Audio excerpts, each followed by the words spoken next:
Socials is good. Stream appears to be live.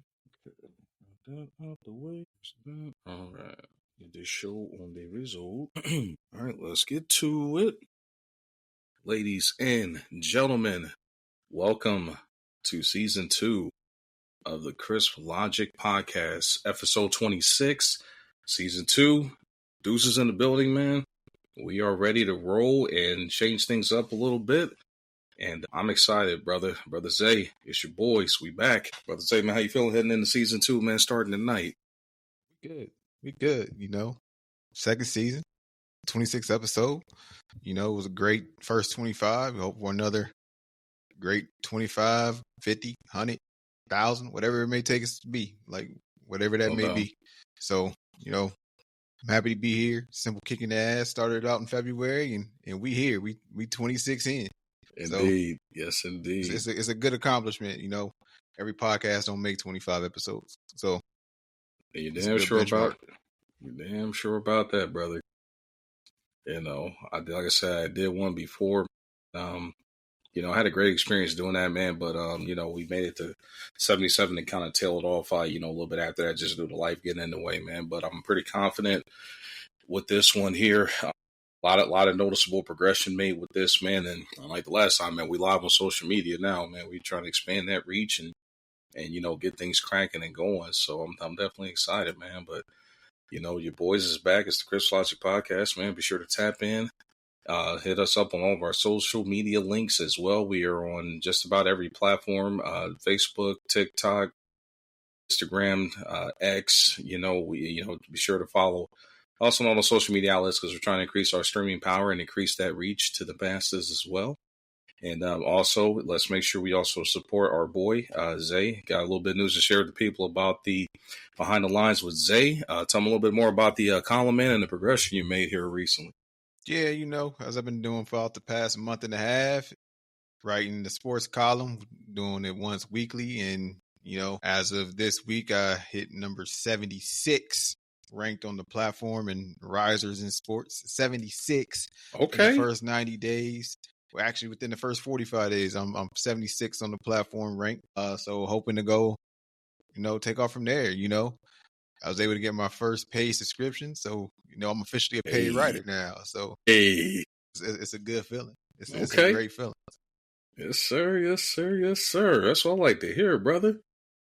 I like to hear that, man. Big congratulations, man. I know that's for something that's been on your heart about doing, man. And I've read quite a few of the posts so far, man, and it's solid, man. I'm definitely excited for you, man. So that's a major thing to be doing that in that space, man. So be sure to support him, man. It's shout out to our guy, man. What's going on, Nick? As the man said, check him out if you haven't done so, man. We'll be sure to let that know. And I'm gonna get that up here for everybody to see.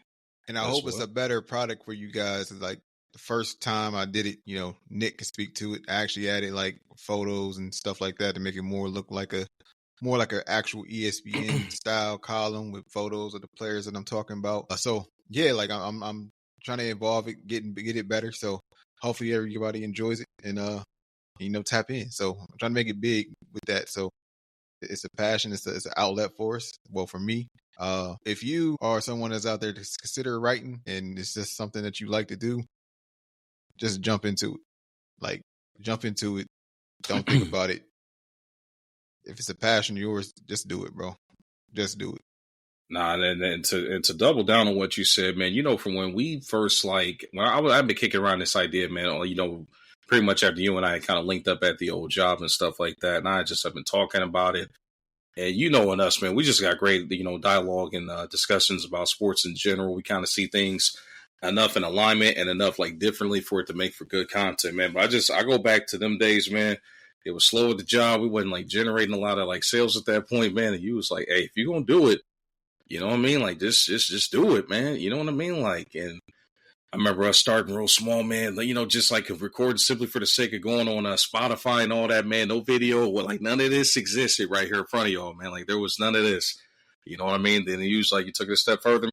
Fired up that camera, got the headphones going. I said, all right, this will be the first and last episode. I ain't rolling with it. And then we took off from there, man. It's definitely, it's definitely been a special experience. Absolutely, man. It's definitely a lot of good information and a lot of like different stuff that you don't see from common sports writers, man. You could tell it's you. It's not like, that standard, like dry, like always between, you know what I'm saying? Always like politically correct stuff. It's authentic, man. And that's what I appreciate the most about reading your articles, man. It's you definitely can tell it's you talking through that stuff for sure. Yeah, that's what I try to do. Make it different. And, make it about like real talk, not always the cookie cutter. I'm gonna try to be politically correct all the time. Sometimes it's like more of a barbershop vibe or conversation. Like it's a genuine conversation. I want it to read like you're having a conversation with me, not like you're actually reading an article by a Harvard journalist. Like that, those do nothing for me personally, because I feel like I can't connect with them on an actual football level.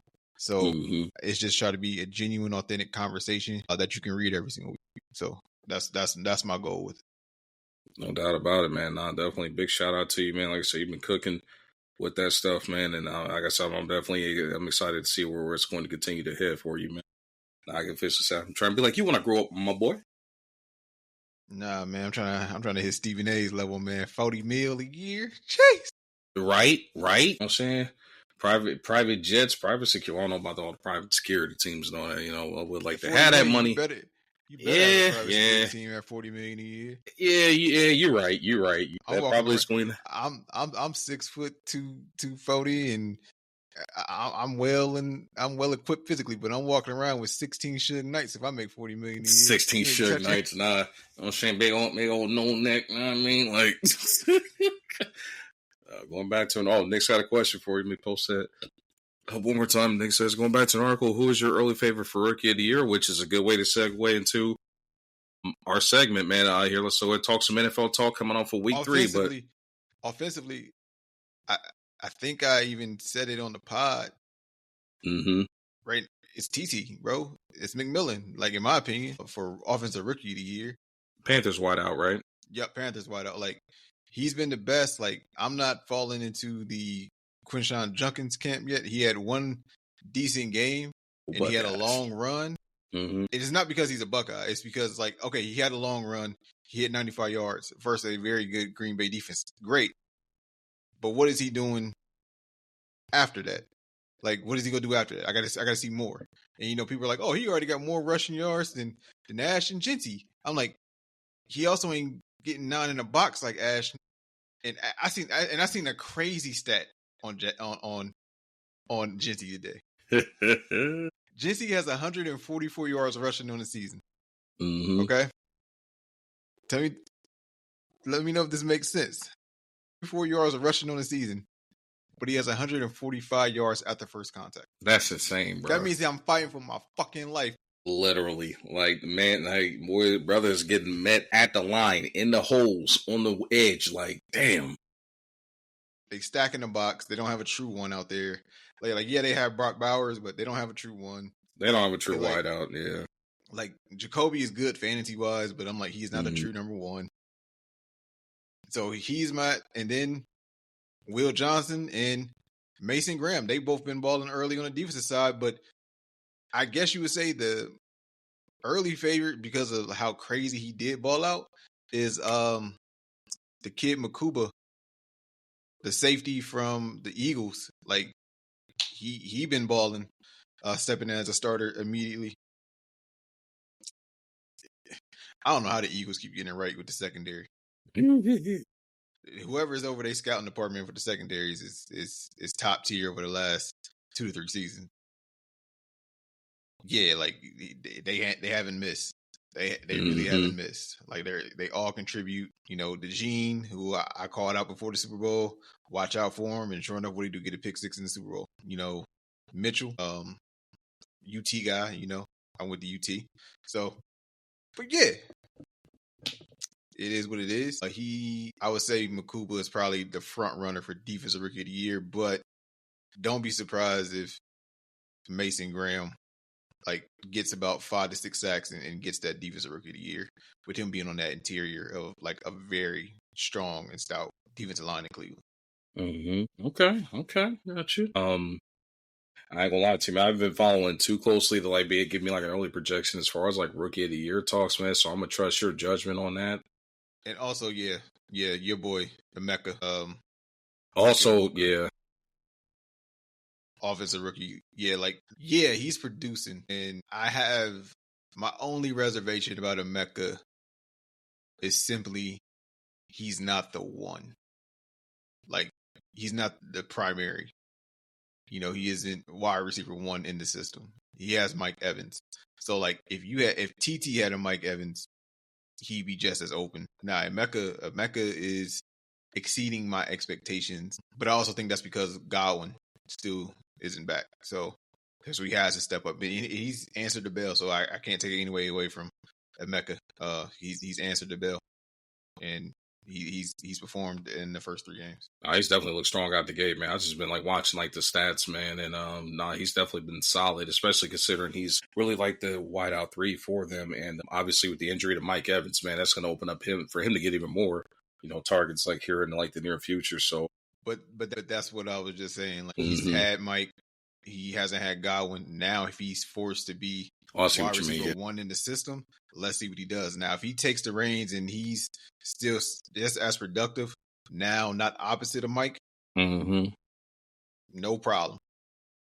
No problems, like, at all. And yeah, I'm a Michigan fan, but I don't mind giving Buckeye players credit when it's due, because I've always been high on JSN, who we're going to see tonight on Thursday night. Very strong start to the season. Even at Ohio State, I was like, people are like, oh, Marvin Harris. I'm like, no, the best dude in that room right now is Jackson. And you're crazy. No, it's been Jackson. Nah, that was a fact, bro. Nah, if you go back like that. You go back to that bowl game against Utah, brother. Like, I don't want to hear it. Like, yeah, Jackson been like that, and it's nothing new. Like, he was always buried, like, hidden in extent, because Wilson, Olave, those are bigger than him. I'm like, nah, I think he's more talented, gonna be a better pro than all of them. Like, they all good pros. Yeah, Olave just can't stay away from concussion. Concussion might be his middle name. Garrett is great. He eclipsed the 300 career reception mark this past week. Marvin got to get it together, but he's still his second year. Get rid of the dropsies, man. A lot of uncharacteristic drops, man. See, this is the thing, though. This is the reason I can't write him off. Is because what have we been saying about Quentin Johnston? He looks like a receiver fucking one right now with the Chargers. And he's not dropping shit. He was cooking Pat Surtain. I'm like, something clicked over the offseason. I don't know what it was. Something clicked. Well, I mean, I think that simply comes down to motivation, bro. Especially when you got like people constantly talking about, his potential. He could be that dude. He's an ample opportunity. You know what I mean? And either like that talk eventually gets to you and you head in the wrong direction as far as like production goes, or you start taking that shit to heart, man. And you keep your ass in the gym. You start putting in the work and doing what you got to do to handle your business, man. And I think that's strictly what it has been. I mean, he's actually got me contemplating trading your boy away on one of my fantasy teams, man, because I got him and Ladd on one of my fantasy teams. Ladd is actually reverting to what I thought he was, a third. Like, but the thing is, like, if he's a third, he's the best third fucking option in football. Without question. So that's the thing. Like, he's there because Keenan. The reason he's the third is because Keenan and Herbert already have that connection because they played 6 years together. And even though he was gone for 1 year, damn, 6 years. That's crazy. Herbert been in the league. I think it's his. I didn't realize that. If it's not his 8th, it's his 7th year. Damn, I didn't realize he was in the league that 7 long. years. And they came in together. So 7 years. Didn't realize Jay Herbo been around that long. Yeah. Damn. Yeah. That's crazy, so, bro. You know what I'm saying? So like they had that connection, like because what they came in with 20, or is this their 6th year? Or is this their 6th year? Talking about Herbert. Yeah, because it was in 19. I know it was close to the pandemic, but I think he got brought in game before the pandemic. Yeah, because they didn't play this. Yeah, because they won it in 19, so they would have came in 19-20. So this would be their 6th year, 6th season. Gotcha. Jamar Chase didn't play the COVID year. Also true. Yep, and he did get drafted in 2020. Okay, so yeah, this is year 6. Gotcha. Damn, that's what I'm saying. Like even still, like that, it's crazy. It don't even seem like it's been that long for real, so man. They played 5 years together, and then he spent the 1 year in Chicago. with the exception of that 1 year, which is crazy. Like they shipped him out and got him right back, bro. Like that's just at a crazy. discounted rate.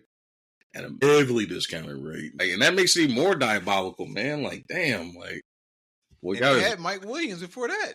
They brought him back, but he just decided to retire. Injuries, they would have man. the whole band back together. What a true. They would have literally like had a true quartet. Like could have opened that shit up every damn play. But see, that's what they were always missing before. They always missing like it was a dominant slot. Like if you would have added Ladd to them too, it would have worked last year. Yeah. So, but yeah, crazy, man. That shit's insane. Well, now definitely excited to see what else is going to happen here, man. Week 3 recap, man. Like I'm gonna get straight to it with my boys, man, because like I'm very proud at what my Niners are doing, and it's literally like one guy goes down, man. It's like next man up mentality, man.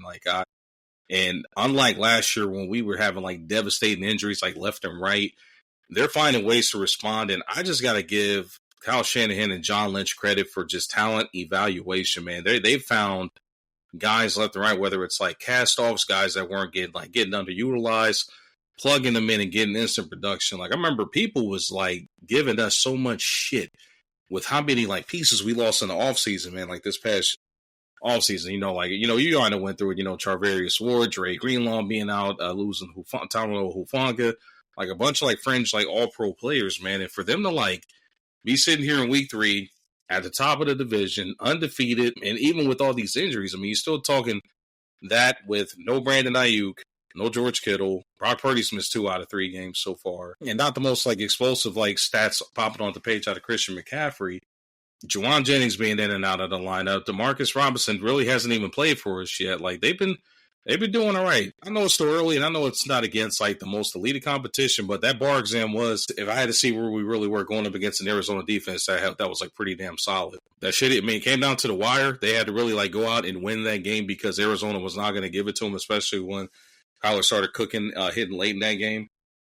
And man, my Niners, brother, I'm proud of them boys so far. Like they have been finding a way to get it done in spite. I know now it's going to be an even bigger question marks. We got to see what's going to happen with Nick Bosa now officially being out for the season, unfortunately. So that is going to be a major blow to the defense, but this also gives the opportunity for some unproven commodities to step in and see what they can do. But one thing I will say, that trade for Bryce Huff, man, I'm glad they found a way to get that dude away from Philly somehow, man. Like that, Bryce Huff's been one hell of an upgrade for us, man. Like, our problem has been, like a lot of people talk about, the Niners defense have regressed. I'm just like, well, it's not so much that they regress, man. We just have had holes at certain spots, which has made us vulnerable. Like, it's one thing to have Nick Bosa on one side of a defensive line, but when you literally cannot set the edge on the opposite side, especially against the run, you can't do shit, bro. Like, it's hard to stop people.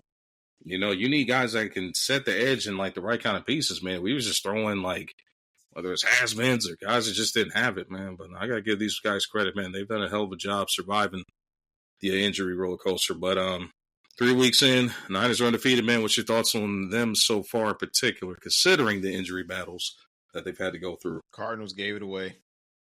Like I think he was going to say that. I feel like he was going to say that. Like they had plenty of chances. If you watch that game, like once they got I think they got the safety with like 3 minutes left. I'm like, there's no way in hell you can settle for a 3 and out off that.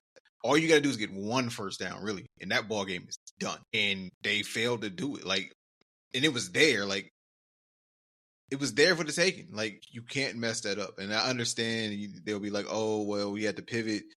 James Conner got hurt, who's also now done for the year. Like, damn. I think it was his Achilles or something like that. I think it was his Achilles, yeah.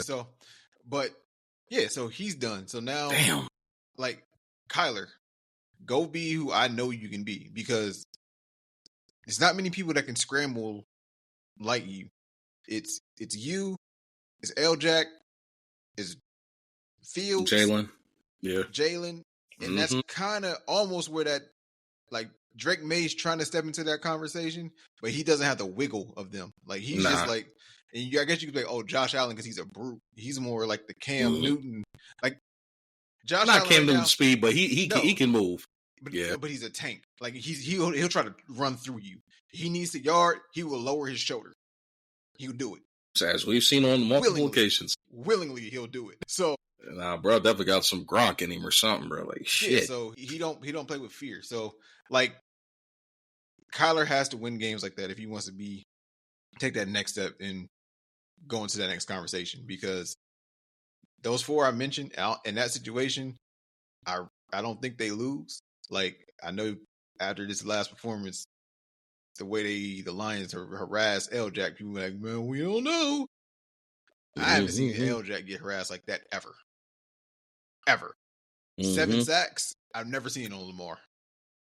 I've never seen it. Man, I just couldn't believe what the hell I was watching on that Sunday night game, bro. I'm like, what is happening right now, bro? Like, it's like they had him in their offense, like in the chain gang, brother. Like, it was like they had their wires tapped and knew what the play was.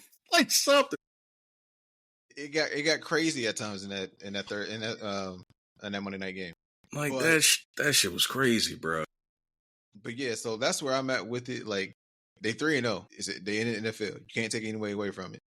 I'm not going to get on my Brock Purdy tip. Y'all 3-0. End of the day, y'all 3-0 with a backup. Y'all 3-0. Ricky has stepped up. He stepped up big time versus Arizona.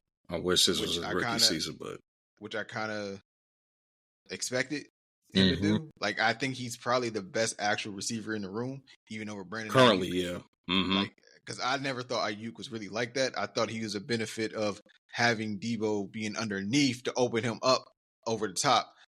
I never thought he was like this supreme route runner that just got open off of it, like a Jamar Chase or Neighbors. And for him to want that type of money, I'm like, you don't do what they do to get that type of money. But you know how it goes. That's been my issue with him. Like, he's not a $30 million a year receiver, and I respect his agent because he got it. He got it. So I would have happily traded his ass. Happily. Like, because I know he's not this. But if y'all want to give me a second or third or a second or first for him, be my guest, Pittsburgh. Be my guest. Well, we had the Kings ransom. Cleveland.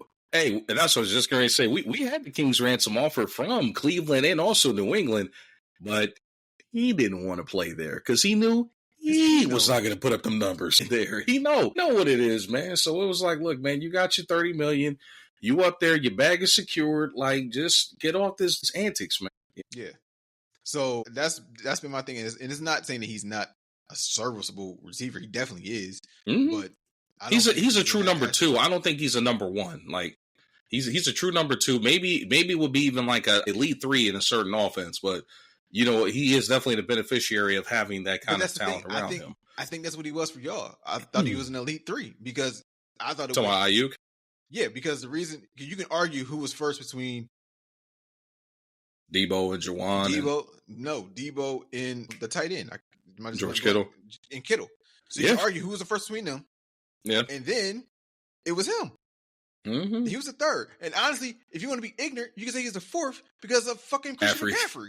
So, like, I was just going to say that, like, all four of them definitely made it a balanced breakfast for all four of them. I mean, because they all brought something to the table, in general. Because, like, when you think about it, none of them really have like breakaway speed. I mean, George, for his position, has like elite tight end speed, but like Debo's not a big separator. He's just a guy that can get a hell of a lot of yards after contact, and he can pop when he gets like a seam. But like Ayuk.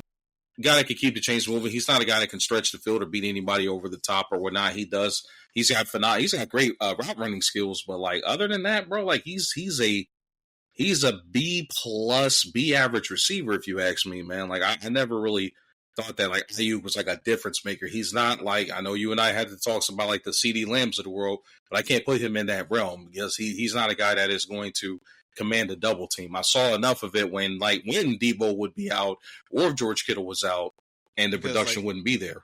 Because like even like on our discussion with Lamb and how you were like, I don't think he's a 1. I think him, which I thought you were asinine on, and I still think it was out of hate. I'll admit it. You've come over to the right side on that argument now, but like numbers don't lie. What can I say? Even him being hurt this past week, going out on the first possession, which, Yep. look, if your name ain't Deebo Samuel, keep your ass out the fucking backfield catching sweeps. That's not your game. And that's what he got hurt on. Exactly That's what he got hurt on. I'm like, but that's is that not his fault game. or is that the coach's fault? It's the coach's fault. Okay. But sometimes you gotta be like, hey, it's not my lane. Like, it's not my lane. Oh no, we can. I was gonna talk It's about coming. that. It's coming. Nah, Because we got to give them their flowers. You already read the article, my brother. Potential coach of the year. We ain't gonna stray away from that. We ain't gonna stray away from that at all. So they part of my week 3 takeaways. So you know, we still talking about the Niners with him. So, but yeah.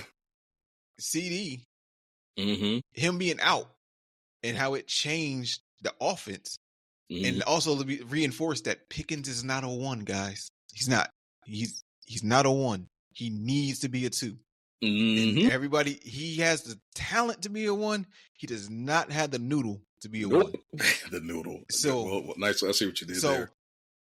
He's not it. Like if he can get it between the ears, kid's talented, but he just don't got it. Like so.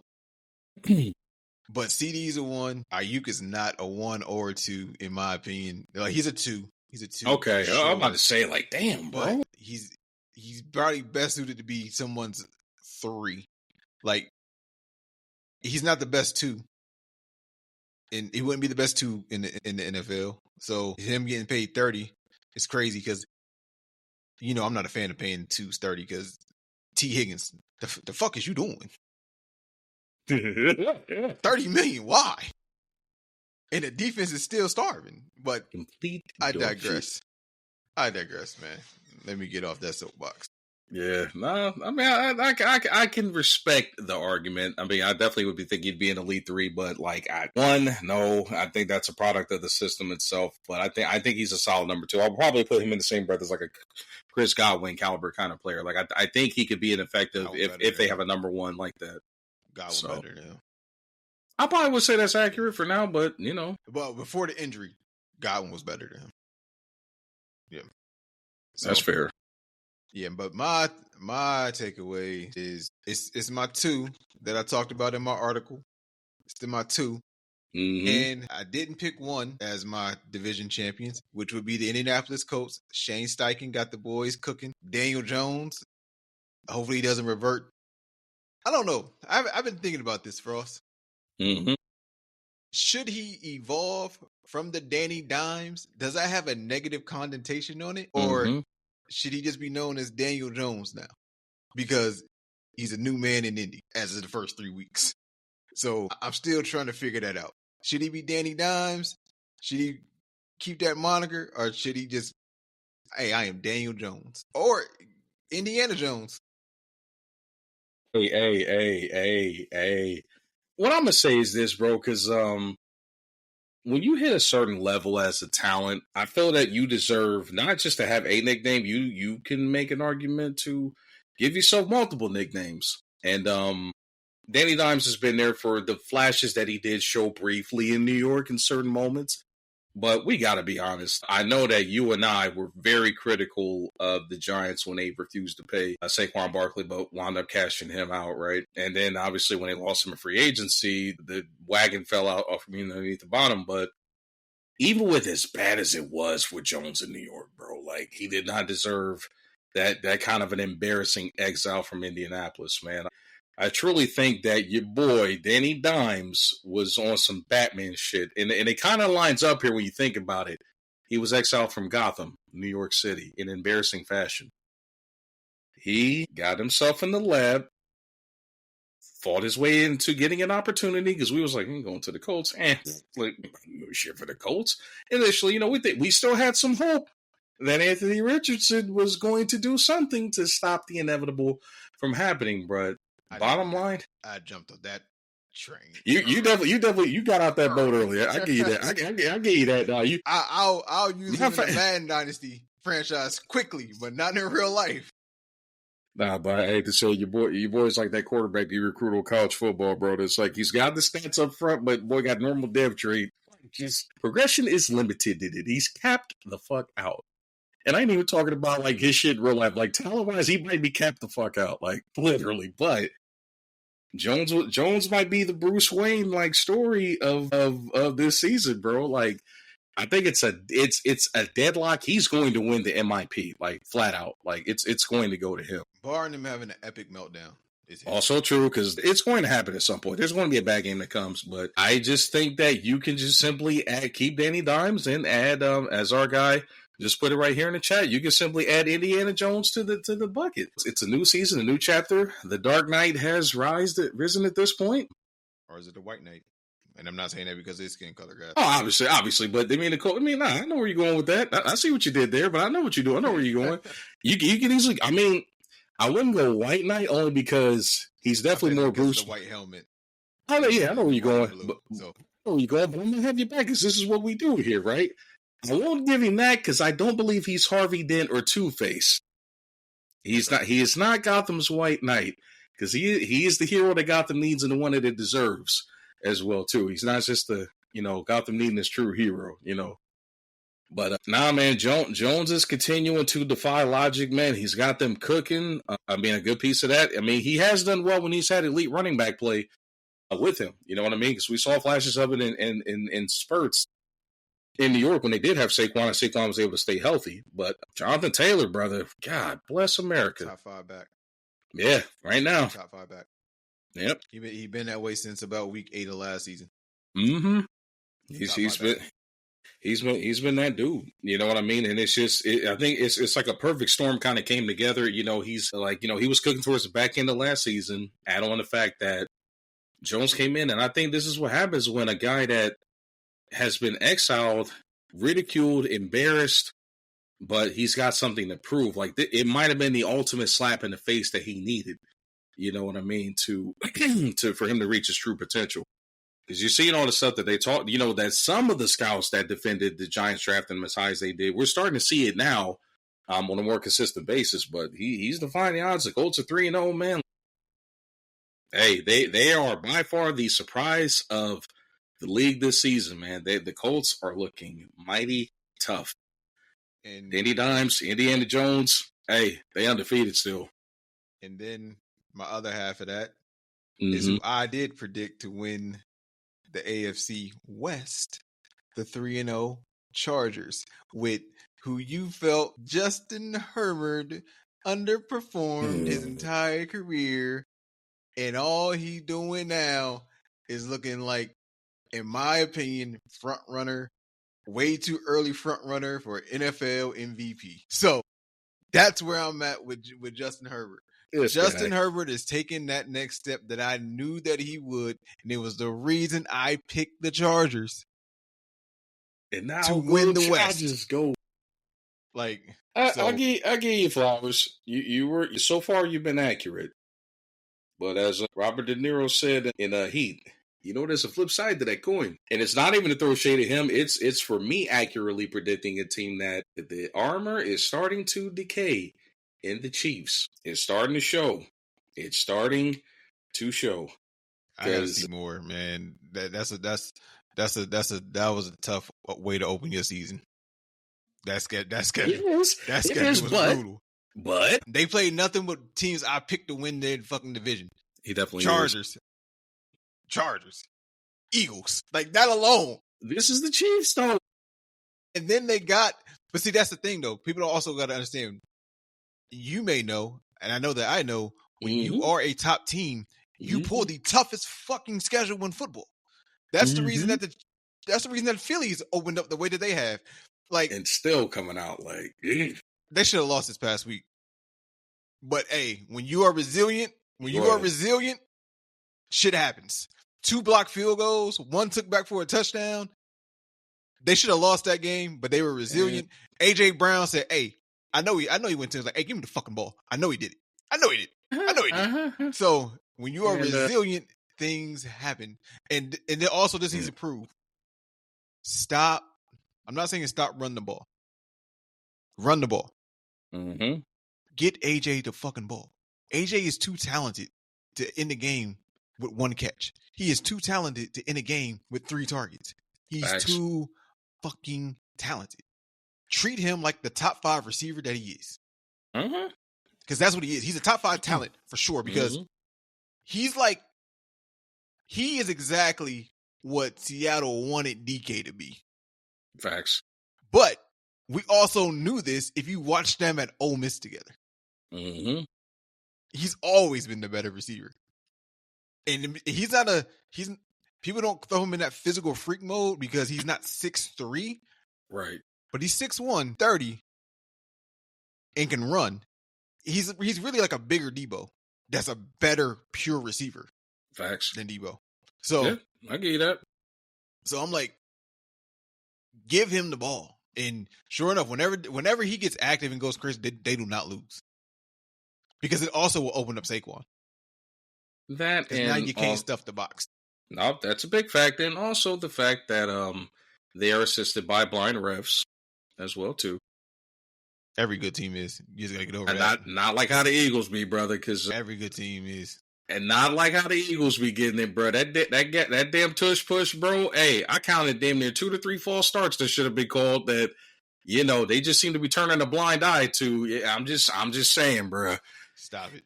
Because how the hell guards are allowed to fall forward before the ball gets snapped? I don't know what the fuck that shit's about, bro. But hey, every top team has to have a critic, and I'm just saying they gassing up this tush push, man. They need to start calling these false starts, bro. Because they're definitely like false starting like a mug. Like that's 2 weeks in a row where there were a multitude of potential like false starts that are just simply getting missed. And I want to hear nothing about the NFL talking about, yeah, we need to.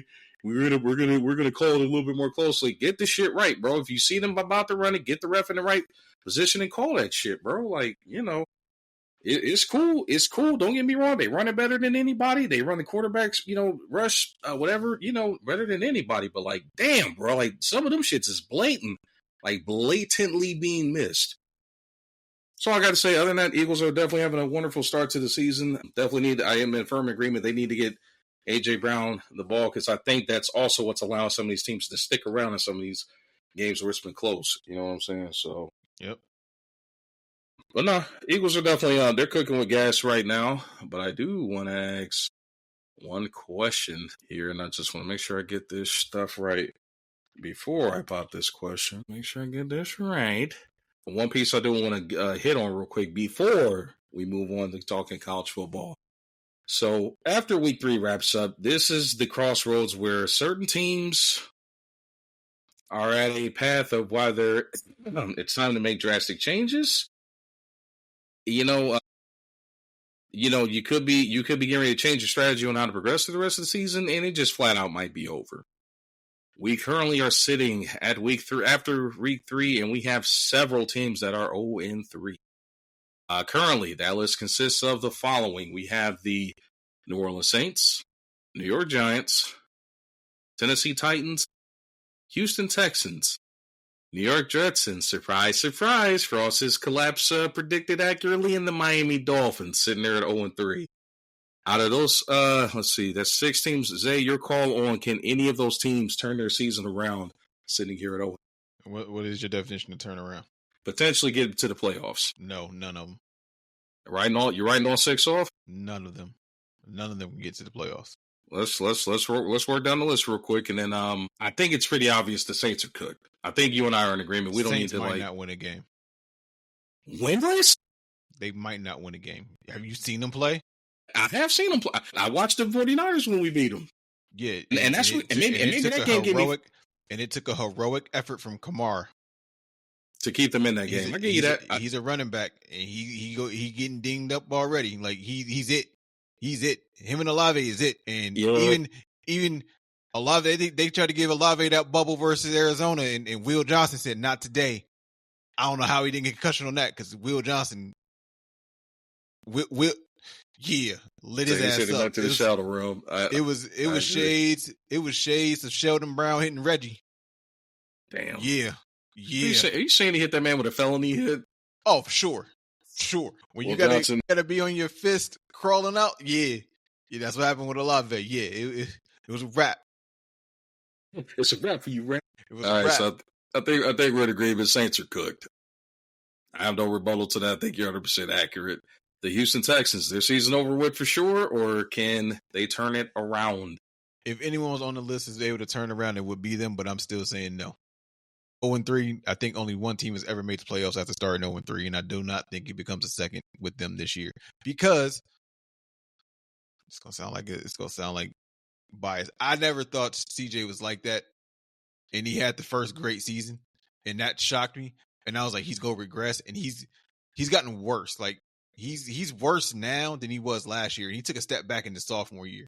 So like something has to change, and it's gonna start with him. If they're gonna turn around, it has to start with him. Agreed. And it's not from a lack of weapons. It's not from a lack of a defense. It's him. He's playing bad ball.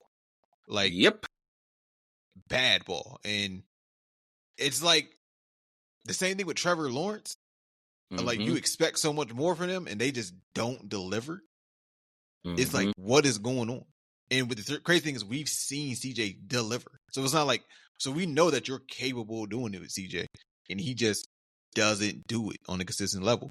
And then with the emergence of Indy in that division, because like everybody, we even just did it, right? We talked about Daniel, and we talking about Jonathan Taylor in the offense. No. You watch the Colts. It's really the fucking defense. It's their defense is balling. Their defense is playing lights out as well. Mm-hmm. That's the issue. Like defense travels. They went down to Tennessee. Granted, I know it's Tennessee rookie quarterback Cam Ward. Defense put on. And that was the question. Can they do it away from the dome? Because the first two games were in the dome. Cool. They went on the road and they did it. And I don't think it's gonna stop. Like, I don't know who they got this week, but yeah, I don't think it's gonna stop soon. Like, I think they are going to win that division now. And then you go further down the line. Dolphins cooked, done. We don't even got to talk about them. Giants cooked, done. We don't got to talk about them. Like Cam Scatterboo is a bright spot. And then I'll also recant my previous statement about Russ. And this is the reason why. It's time to go to Jackson Dart. If you watch the game versus Chiefs, those last two possessions he gave up, the way that he threw those balls at the back of the end zone and not even trying to fight for anything, I didn't like it. I didn't like it at all. And it's time to move to Jackson. I think they officially announced they're moving to Jackson Dart. So official off the wire this week. Yep, the Giants are going to start him going in week 4. Yep. So and it needed to be done because his actions those last 2 to 3 drives unexcusable from your veteran leader. It's unexcusable. Like I understand that you're the veteran leader, so that means you got to sync with the ship. This is the quarterbacks we're talking about. So just like people are trying to ridicule T.J. Watt for not chasing Drake May. I don't know if you've seen that clip. It's a clip going around of him like slow jogging it around as in the fourth quarter on the drive, and just no effort. They won that game, and he's getting dragged for this. I mean, you know what I'm saying? Like nitpicking, right. So this can't happen from your quarterback, right. The man that got the C on his chest. It can't happen. Agreed. Especially if you are the can't happen unchallenged leader of your team. You're right. And then the Jets, I'm gonna give grace.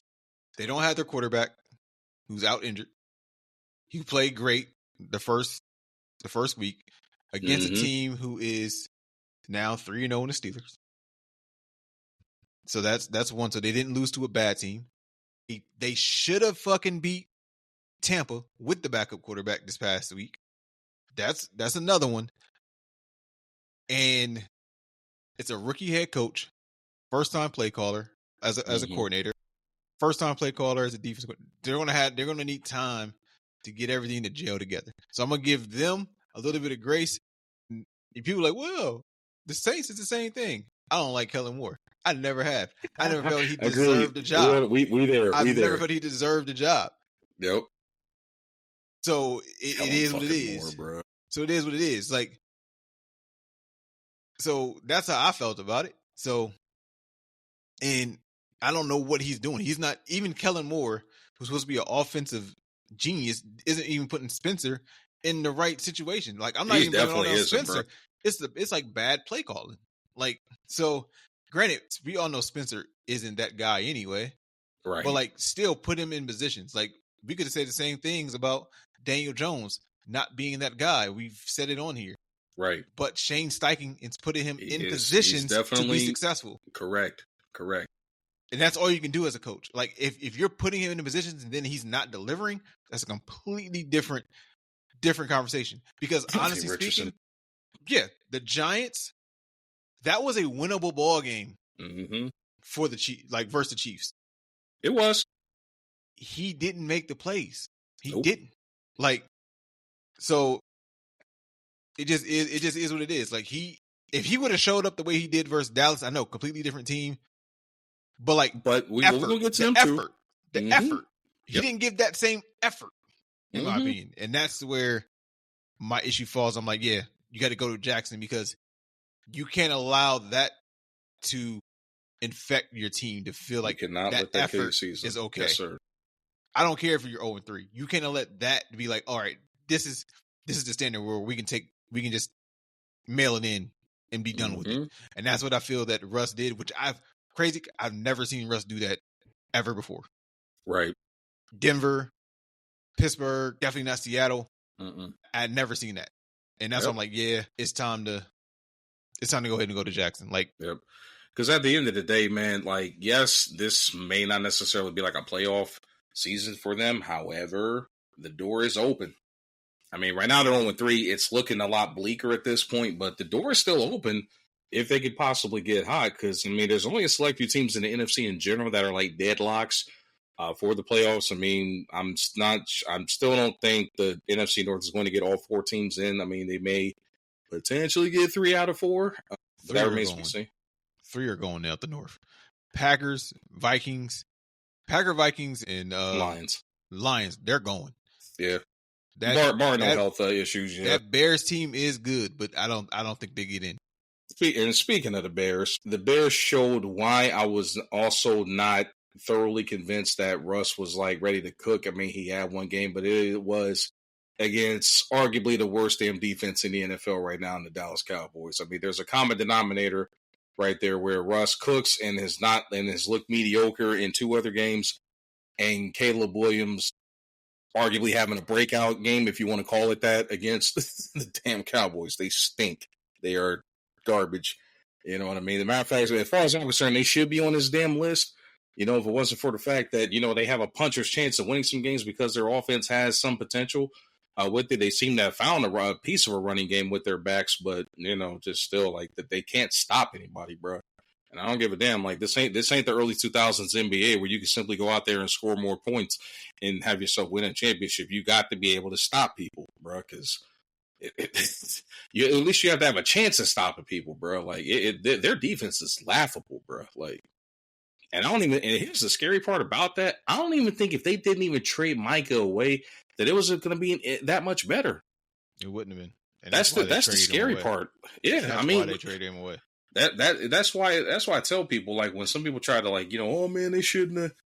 They kind of had no choice because it wasn't going to be that much better with or without Micah. You know what I mean? Like, you might have been able to get like a stop here and there, but Micah was still, as we've seen this past weekend, like he's a phenomenal, elite all-time talent as far as like a pass rushing goes. But when it comes to stopping a run, yeah, you know, because there's no damn excuse why they should have lost to the Browns. However, we're going to get to the Browns in a second, but to circle back to the question here, the only team I might potentially give a chance to being able to save their season is potentially the Jets, but they got to get healthy. They have to have Justin Fields. It's just not going to happen without Justin Fields, like, being out there on the field. And it sucks that he's in concussion protocol and not able to continue building that chemistry that he has been able to with his offensive teammates. They're young. They got a lot of potential, man, but it's just, they're not winning with a backup quarterback. That team is not equipped to win with a backup quarterback. Not at this moment. Maybe a year or so from now, once Aaron Glenn has like more coaching experience under his head coaching experience under his belt. But right now, it's just not happening. But I'm going to close this part of the piece out by saying I was 100% right about the damn Dolphins.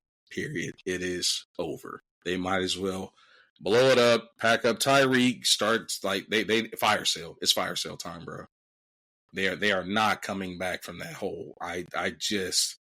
don't see it, especially because it ain't even cold outside yet, and I don't know how many games they got left to go up north, but it ain't even cold outside yet. It is a wrap for the Dolphins. We'll see the Dolphins fan base in April officially ready to say that, but I knew it was gonna happen, bro. Like I knew all that bad luggage was going to carry over, and teams have figured them out. Like bottom line, you leave two over the top, play a lot of too high, force them to keep it like underneath, and they cannot beat teams playing that way. Their strength was being able to rip the top off with two elite downfield players and they've been able to beat you with speed. Like this is gonna sound like a crazy analogy, but I'm gonna roll the dice with it. They are the Paulie Malinagis of the NFL. All speed, no knockout power, just speed. And that's it. Speed will only get you so far. You better have a way to be able to like hit to the body, have some knockout power, or being able to change up your style or whatnot, because in which they've proven that they're incapable of doing so. So it's just all speed, no punch. That's just what it comes down to, bro. You know. That's why they're activating Darren Waller. Hey, look, we need you. Like, I'm about to come out there and save the damn day.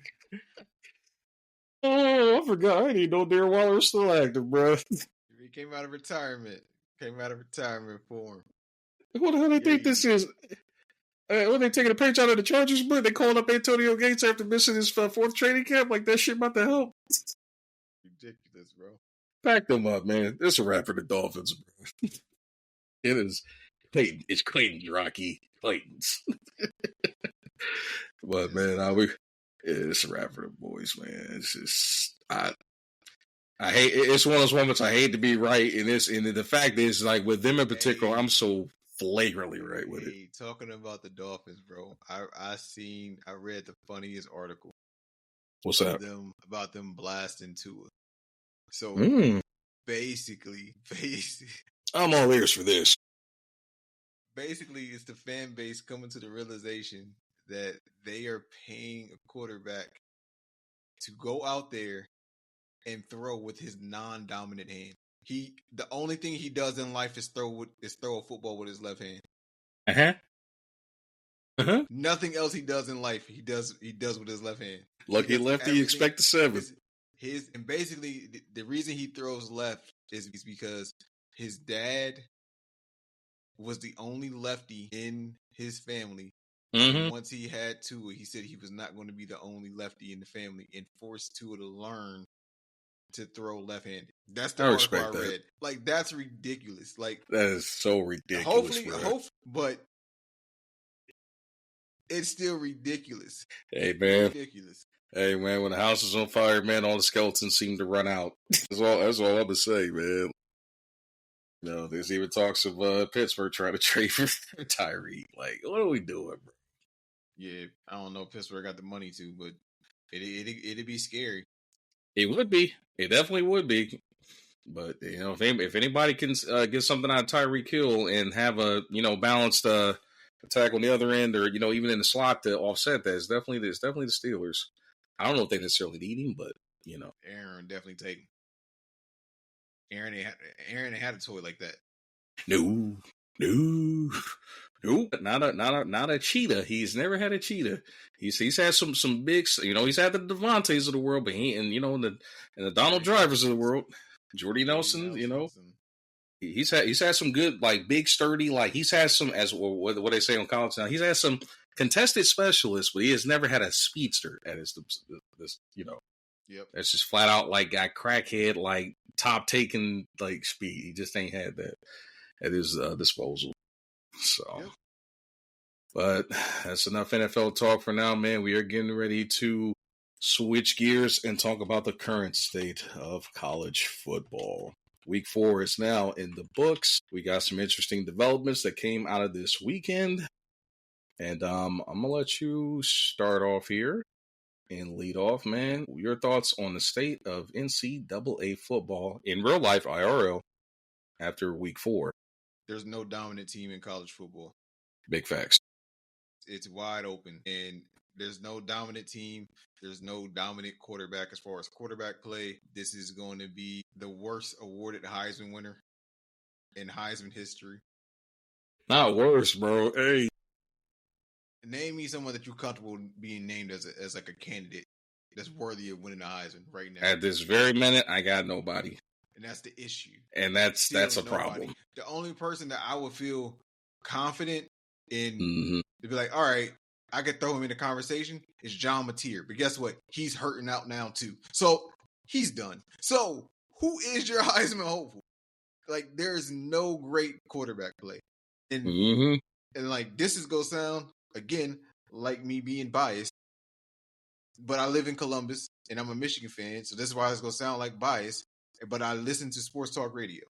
Do not get on the fucking sports talk radio here in Columbus talking about Julian Sayin is the most accurate quarterback in the fucking nation. Excuse me? Like, you're doing that. You realize you're doing that just looking at a stat sheet because he went in 18-19 versus Grambling. Like, come on, guys. Like, watch the tape. Don't just look at a stat sheet and write an article. This is why I got into writing, because it's because like nonsense like that's a definition of reaching for low hanging fruit. But go ahead. Because as much as you say that, because like that one incompletion that he had versus Grambling, when he dropped the pick, was a terrible fucking throw, and it should have been picked. And that's the reason he threw 2 versus Ohio. I'm like, those won't fly in Big Ten play. Sure won't. It won't fly. Can't do that shit, especially with Washington coming up this week on the road. Can't do it. So this week will answer a lot, and when they play Illinois in a couple weeks, will answer a lot. Even though people are like, oh, Illinois just got the skin scraped off by Indiana. I think Indiana's a lot better than what people think. Facts. That's the issue. Facts. That's the issue. Like, Indiana's a lot better than what people think. Like, Indiana, don't be surprised if they are in Indy in a Big Ten championship come that time of the year, because I haven't looked at their schedule. They said this is supposed to be one of their only dog fights. They may knock off fucking Penn State if they play Penn State.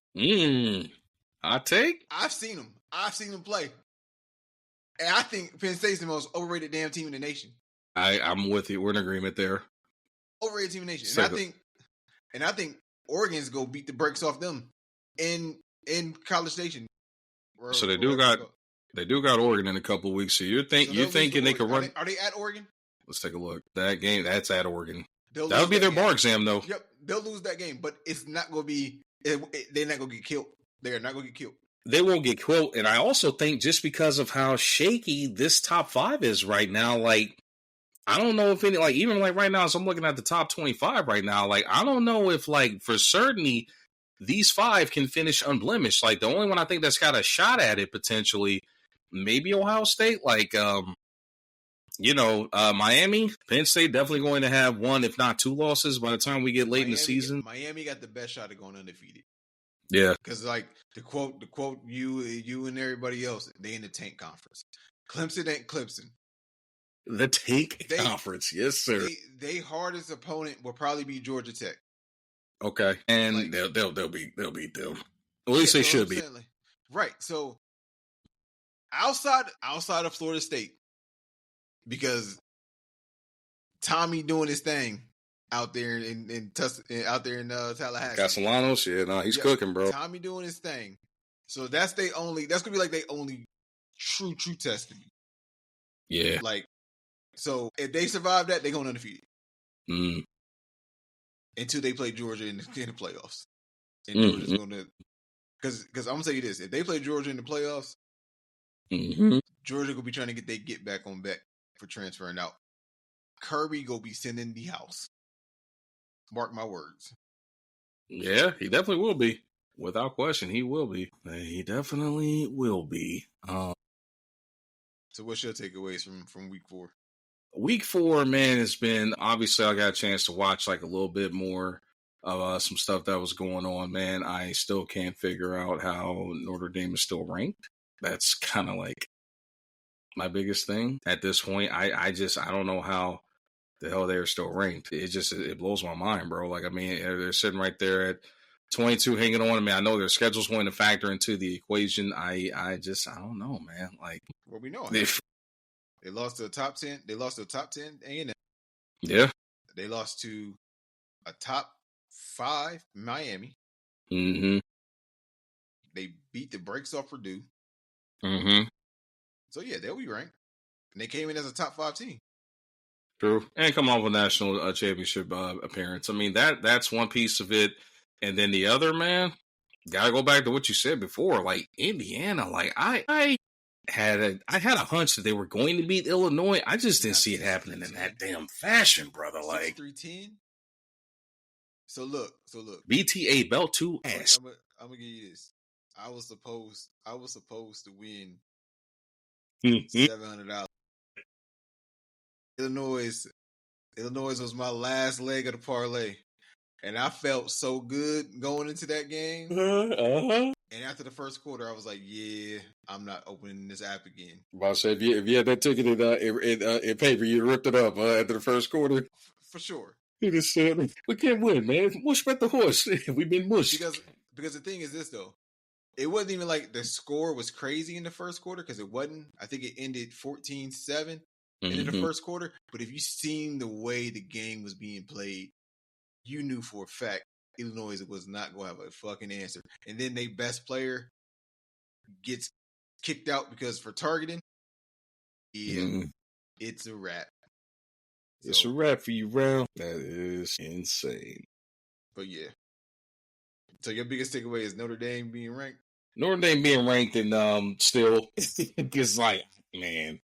That and the massacre, or what my boys say right around, the massacre that occurred against them. I'm like, bro, like Illinois was ranked higher and everything. Like, what the hell happened? Or is Illinois, they are who we thought they were? I don't even know if you can say that, bro.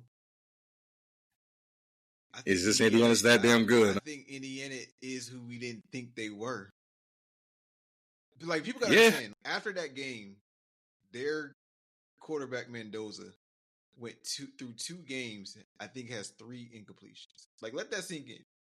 2 games and 3 incompletions is fucking crazy. That is insane. So, yeah, I think Indiana is just a lot better than what people think. So, I didn't think they was 53 points better than Illinois, but night game in Indy has been said to be a tough game, as the Buckeyes know. Like, they survived a few. Yeah. But true. They survived them, but they've been, I mean, like, this was teams where they had no business being in the game, like the year with Josh Howard as the running back, or Jordan Howard was the running back there, and had no business being in the game with the Buckeyes with some of them rosters. And the Big Ten, what can I say, man? There's a reason why they call them trap games. Like, that is a conference that is fully loaded with trap games. I will say this, the only trap game that I actually called and picked y'all losing in recent memory was Purdue. With Rhonda, when Rondé Moore was a freshman, I was like, "Hey, y'all," I was at work. I'm like, "Hey, man, Moore." He was like, "Oh, he got freshman." I'm like, "You better watch him." I'll say, but you know how some people like just kind of creep up on you at the very last minute, or you could kind of see that train coming like from afar. Like, hey, don't sleep on that guy. Nah, he was on my radar. Prior to that game, I said, need to keep this fool in check. And then it ended up like he ended up getting loose, but it really was the running back number 1 who just went crazy. I think he had like close to 200 yards rushing on y'all. And I'm like, this also happened because all eyes was on Rondé Moore.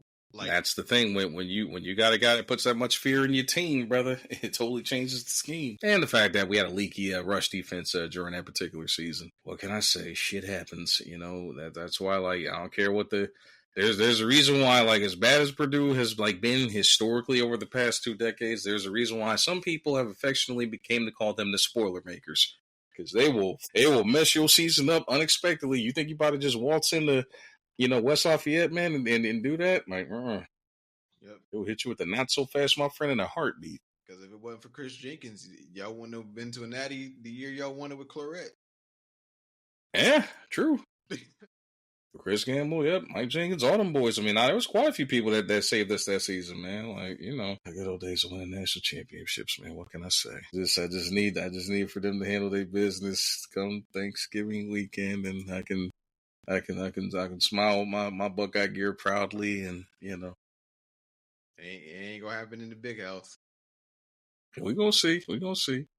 We shall see. Like I maintained my stance since that game. I'm a step, but I'm gonna see you later. I'm just gonna leave it at that. But even for Ohio State, man, like going into this particular week, it's been. I mean, I know that we got tested by Texas, but that was also the first game of the season. We have had a cupcake and a little bit of a pest to deal with that I think we play down to the level of their competition. It's going to be interesting to see what happens with us heading out west because Washington might not be like a true dog per se. Yeah, they're not Washington 2 years ago. They're not that, but bottom line, man, it's going to be a late. Well, and I thought it was going to be a late ass game. Shockingly, somehow they got that damn thing at 3:30, which is kind of surprising me. But yeah, which is a noon game in Washington, right? Which noon game out west. Like I was actually kind of shocked at that, but I also understand like they're not going to banish Buckeye fans to the shadow realm, kind of like how they did with Michigan State going playing out west this past weekend. I was like, kickoff is crazy. Bro, I just remember being right there at the bar, and I'm like, "What?" No, I'm like, "This is the new Big Ten." You know, this is what it's the old Pac-12, baby. Basically, yeah, it's the Big Pac-10, basically. Shit, like what the hell, bro? Like I'm used to like putting in like parlays like late at night, like when I'm at the bar, like watching them games, man. But it's crazy to see Big Ten teams now, traditional Big Ten teams out there in that mix and that fold. Got a lot more college football coming up, man. Excited to see what happens this weekend because there will be some separators over the next 2 weeks. But I will say, I got my eyes on a particular game. It ain't this weekend, but it is coming up soon. I got my eye on that Florida State-Miami game, though. Was that 3 weeks? It's 2 weeks away. So after, not this weekend, next Saturday, October 4th, 7:30, that is going to be a very interesting game. It'll be the battle for supremacy in the Tank Conference. Nonetheless, it'll be for both teams like this. So we're gonna see like where both teams is at. Because Florida State, granted they upset Bama, they played two cupcakes over the past 2 weeks. We're gonna see, and I don't expect Virginia to do anything with them this particular week. So they'll get back to playing some real football here coming up in 2 weeks. So we'll definitely keep an eye on that one coming up in particular. But we have reached the halfway point. Well, we're more like the third period of our show, where it is now time to talk some basketball. And I kind of took this, I ain't gonna lie to you, I saw a post about this not too long ago, but I felt that it was going to be one hell of a subject to discuss, man, in particular, because, and this is going to be hard for me personally, because I really rock with all these guys. Like I rocks with them heavy, bro. Like, and this shit, I'm gonna have to do some soul searching even after this because this shit's about to be hard, man. But I'm gonna try to be fair, consistent, and take my bias out the equation as well. But this hurts. It hurts because I rock with all four. But we are going to post this here. Recent post was posted in a random group here not too long ago about 4 guys that, in my opinion, are still NBA legends in their own right, but their primes were drastically cut short due to major, career-altering, life-altering injuries where I think that we were robbed of some pretty damn good basketball that could have been seen. But the 4 guys that were in question, they're really like the Mount Rushmore of what-ifs when it comes to the NBA when you think about it. But the 4 guys that were in question, Hall of Famers, or Hall of Famer Grant Hill, Tracy McGrady, and then 2 legendary point guards in their own right, Derrick Rose and Penny Hardaway. Out of these 4 guys, who would have had the better career if there was no injuries that took their primes away? So again, we got Grant Hill, played for a multitude of teams, but his highlights was early in his career with the Detroit Pistons, and things kind of trailed off into the 2000s during a very injury-riddled stint with the Magic. He had some years after when he finally got healthy, but the athlete as we knew him to be was just not there anymore. Tracy McGrady obviously really kind of spread his wings after his rookie stints, and original contract was up in Toronto, playing alongside his cousin Vince Carter for a few years. Went to Orlando, became one of the NBA's top scorers and an All-NBA talent, first teamer on I think a year or 2 of those situations, but obviously trailed off as his body started to decline when he played with the Houston Rockets. Derrick Rose's situation, of course, he was the youngest league MVP ever at his point in time when he was with the Chicago Bulls, but several nasty knee injuries sapped his prime and basically turned him into a journeyman once he departed from Chicago. And then, if unless you were under a rock in the 90s, there was only one name that could have challenged the supremacy of Michael Jordan from the commercial standpoint, especially from the shoe standpoint. And Anthony Penny Hardaway obviously had the highlight of his career was in his very first 4 to 5 years in Orlando, becoming an All NBA talent. Shockingly, that damn fast, that shit just doesn't even seem real. But obviously, after the departure of Shaquille O'Neal and having to carry the franchise, his knees and several other injuries started to sap his athleticism. So I will let you go first here yet again, because you know me. This is a very sore subject because it involves 4 of my all-time favorite players, but there's a lot of ties to my favorite NBA franchise in the Orlando Magic, man. So Zay, in your opinion, I'll leave it to you whether you want to rank them or give your take 1 through 4, however way you want to do it. Your call as to who could have had the best career between these guys, and give me your 1 through 4. So 4, I want to go 4 to 1. Okay, right. Fair enough. So with the 4 spot, right? Mm-hmm. I am going to go with, which is going to sound crazy. So, all 4 will sound crazy, in my opinion, but this is the beauty of it. Because of this list, and you know how I regard this guy. But on this list, 4 would be Penny, right? Mm-hmm. So 4 would be Penny. Love Penny's game. Bigger point guard. I'm a big point guard guy. Mm-hmm. Right? Loved everything about him. Had his jersey as a kid. Black pinstripe, number 1. That was one of my first NBA jerseys I ever had. Mm-hmm. Penny was my guy. I was delusional and thought he was better than Jordan. I'm grown now and I know differently.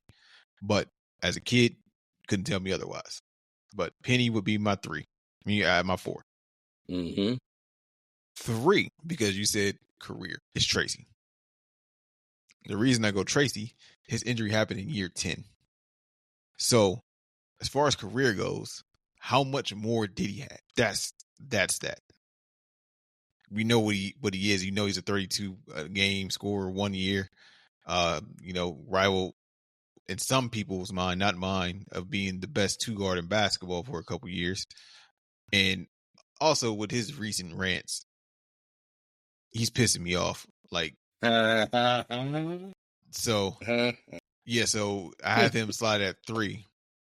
2, I go Derrick Rose because he actually had an injury early in his career.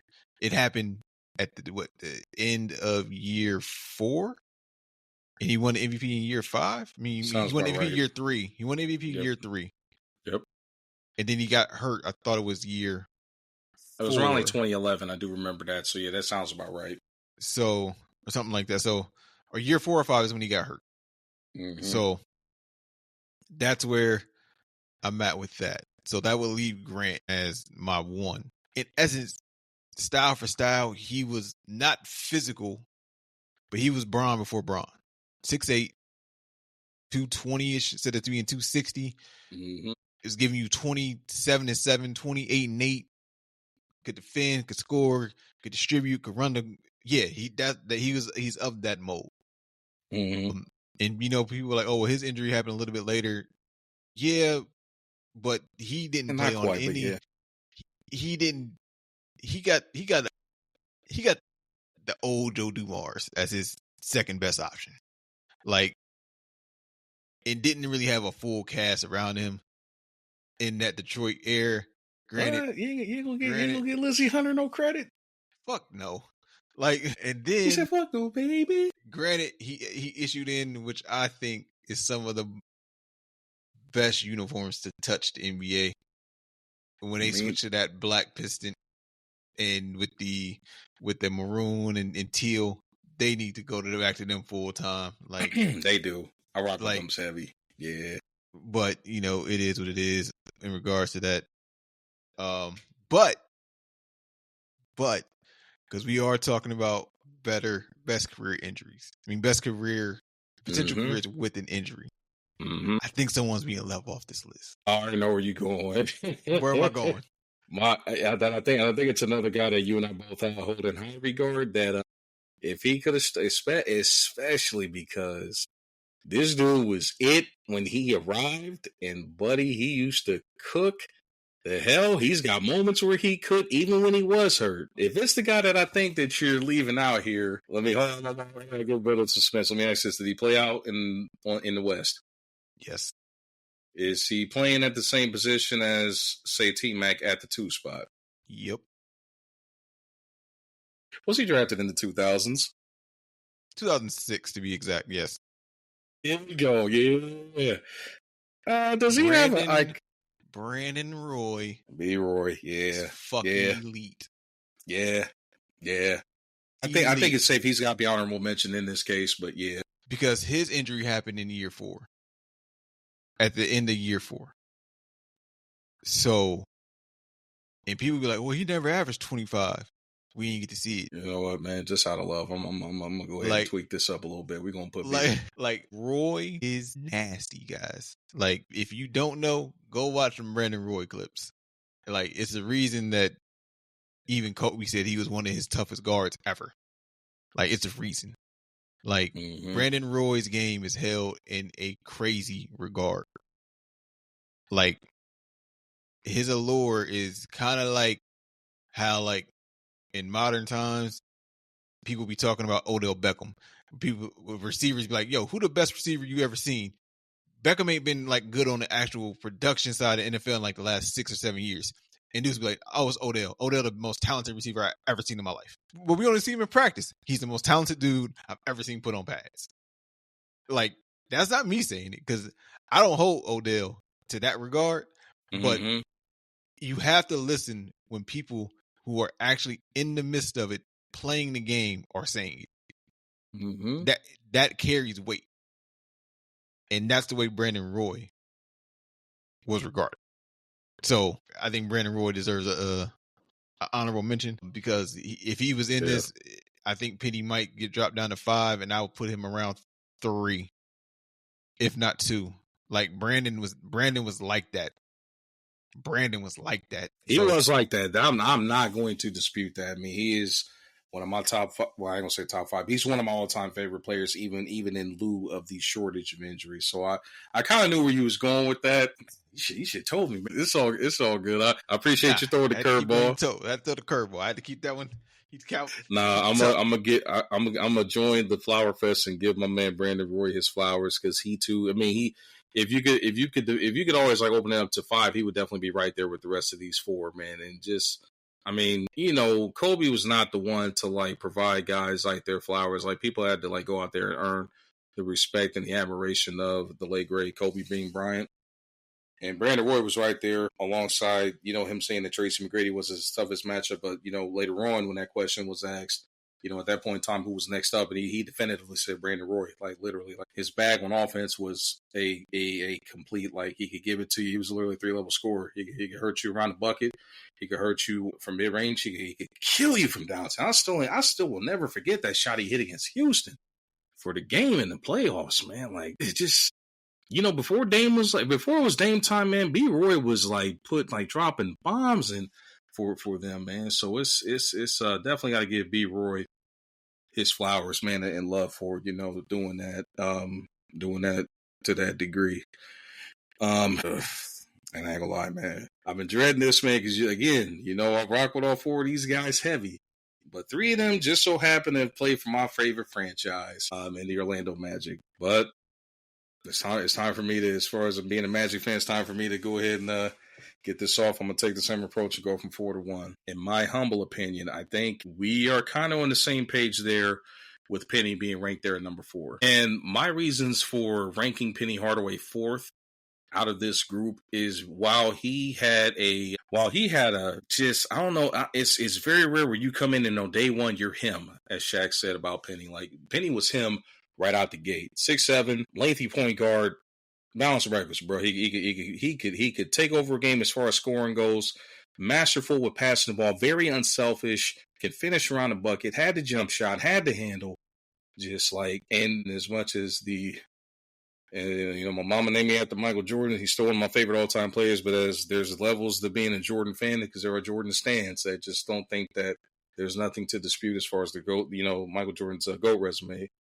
goes. Penny was right there as far as like equal athleticism. Like that was that next breed and brand of athlete that was on his way to potentially like offsetting Michael Jordan. I mean, there's a reason why his shoes were selling in some cases right there neck and neck, and even in some years outperformed the Air Jordan in general. I mean, Nike knew what they had when they had signed Penny Hardaway as their next like big shoe star. And it wasn't like kind of how it's kind of been like with like, you know, LeBron, KD, and them having like all these athletes now. Like Penny was able to sit at the table from the shoe allure standpoint with Michael Jordan. Like I think we know that because we still seeing a lot of the joint T-Rock back then, like being in a lot of major shoe collections to this day. Well, yeah, like shoe wise, like just because you brought it up, because I'm a shoe guy, I'm a sneakerhead. Mm-hmm. The foam posits was his. Mm-hmm. The foam one is the foam posit one is supposed to be a Penny signature shoe, but due to his injuries, they canned it and just still released it as the foam posit, not exactly Penny foam not the Penny Hardaway. That's the reason that's the reason that one of them actually has his logo on the back of it, because that was supposed to be his next signature shoe. Yep. A lot of people don't know that, but yep. Only the real ones know that though. So the foam posits and the hyper posits, that was going to be his next elevation of his signature shoe line. But I just want to throw that in there. So absolutely, you know this shit hurts, man. Because I'm talking about some painful memories from my childhood. But Penny's prime, unfortunately, out of this group was the shortest, just because of the fact that his injury happened literally on the heels of Shaquille O'Neal leaving Orlando, and his decline was probably the fastest out of this group, because we did see him.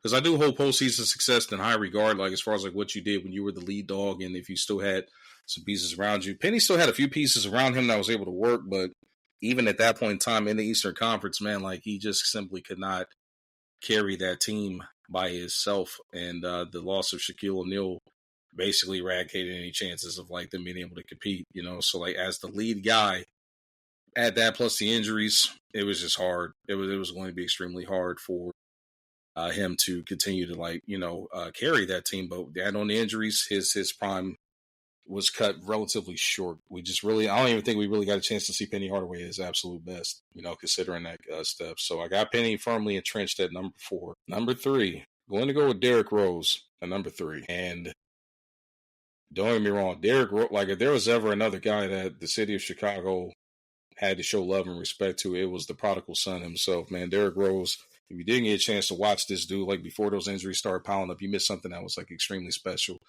Like, I know a lot of people start talking about, what up, my boy? Appreciate you joining and chiming in here.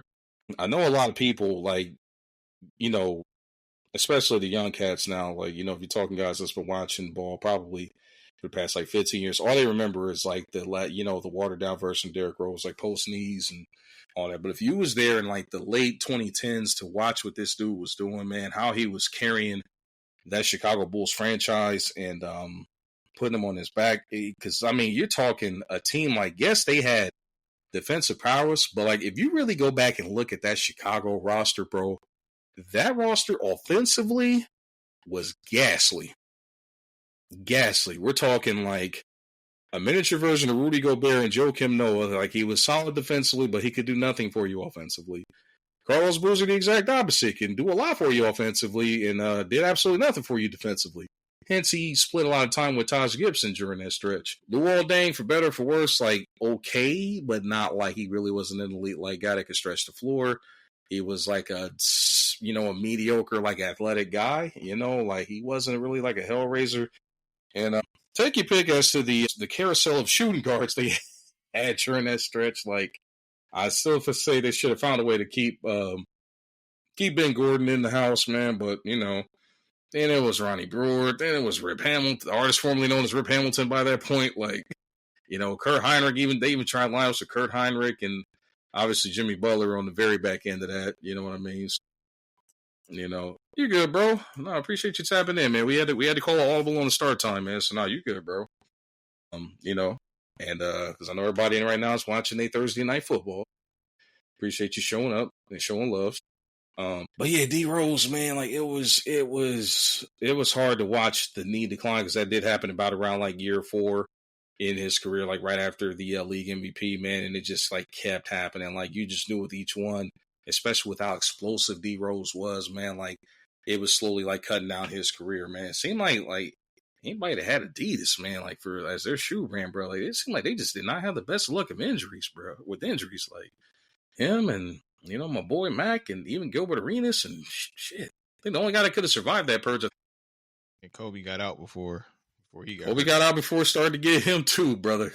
Because remember they got him too, man, with the shooting. With like his, it wasn't like knee and ankle and lower extremities like these other cats. But like I remember the injury bug almost got Kobe too when he had to learn how to shoot with the opposite arm. But yeah, I got D Rose at number 3. Oh, this is hard, man. This is so damn hard because the two guys obviously remaining their primes should have overlapped when they both were with my beloved Orlando Magic.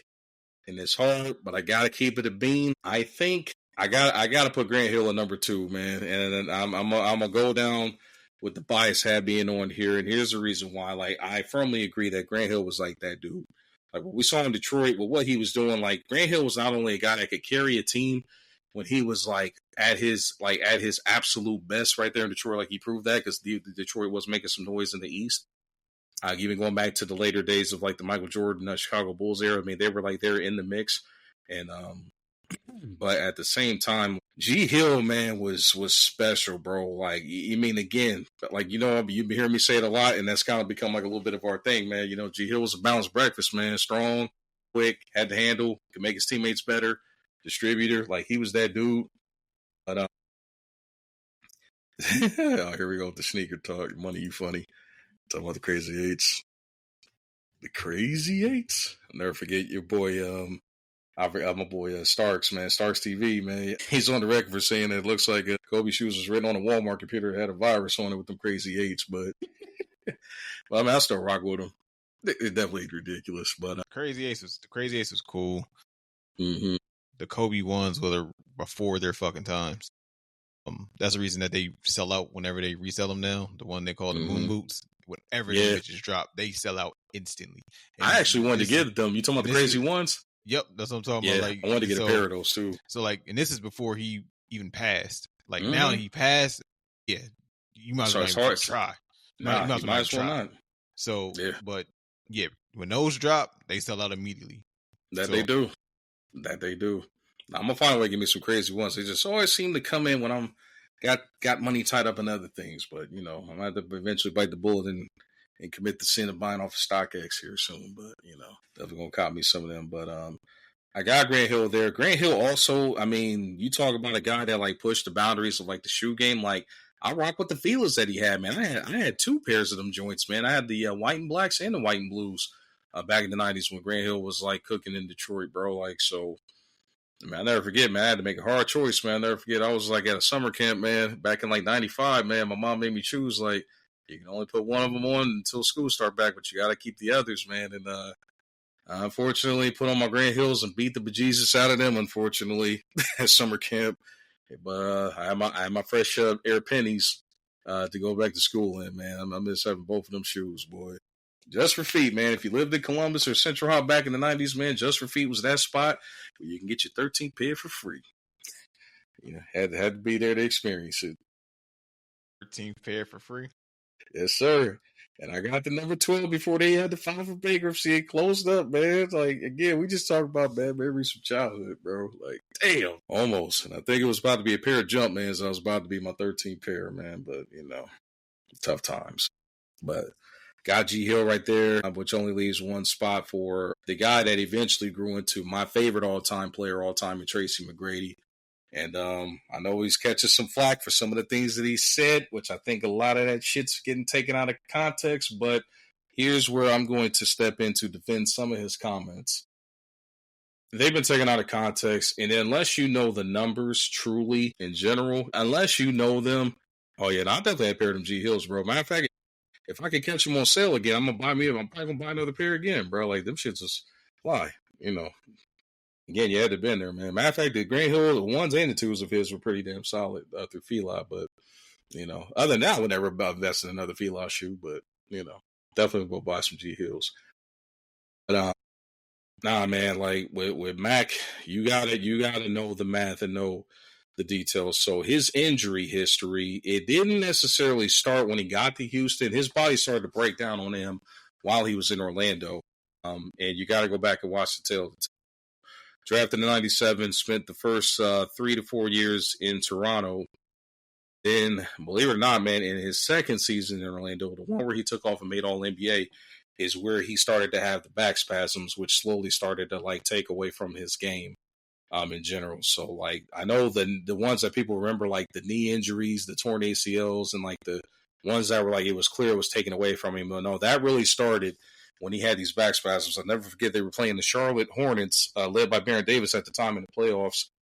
And I just remember him landing, bro. And it was almost like somebody, like, not to like poke fun of this, but it's almost like somebody hit my boy like on Call of Duty with a sniper rifle from like 100 yards across the map, man. Like with the way it's like it just shot up his back, and they literally had to carry my boy out on a damn stretcher, man.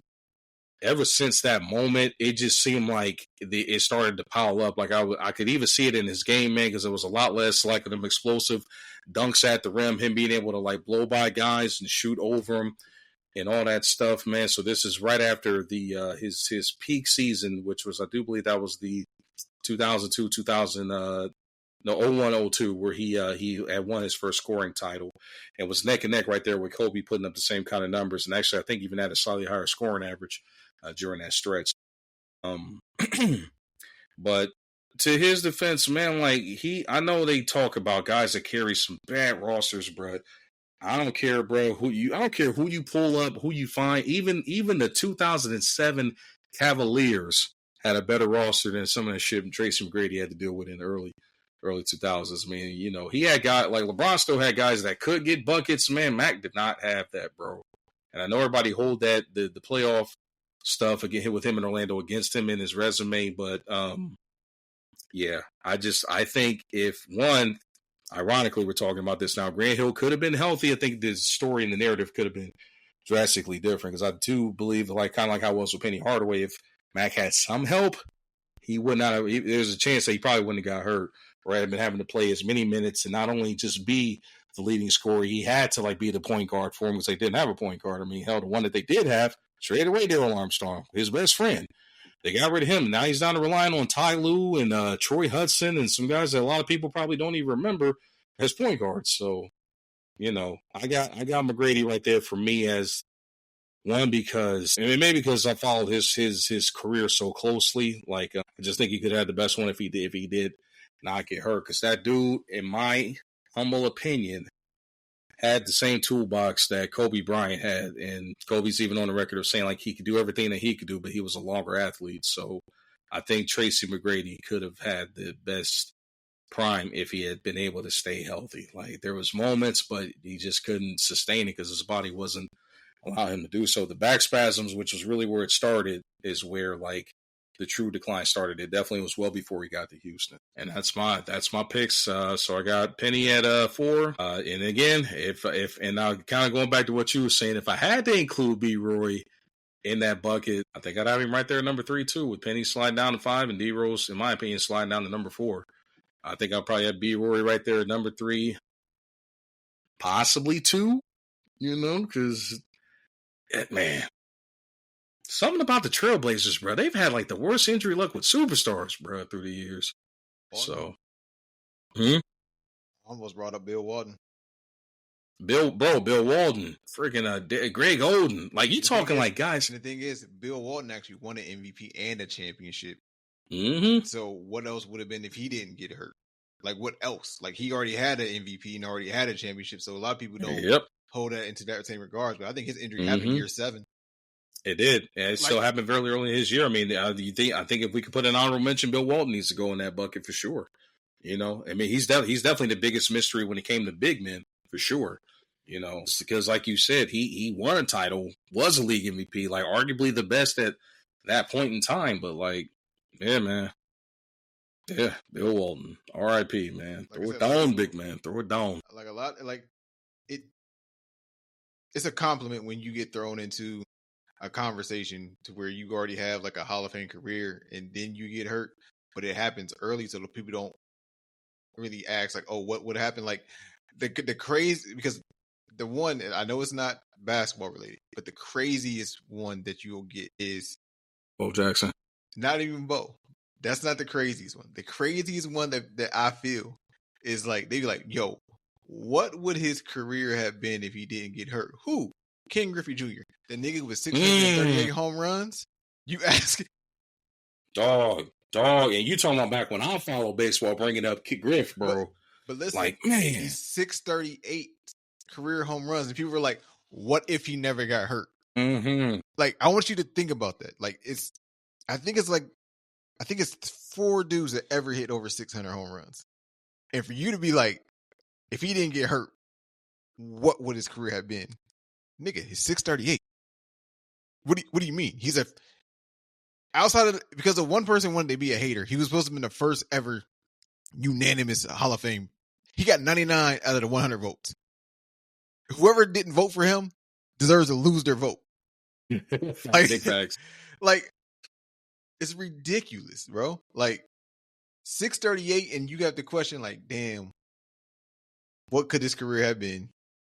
Mm-hmm. Excuse me?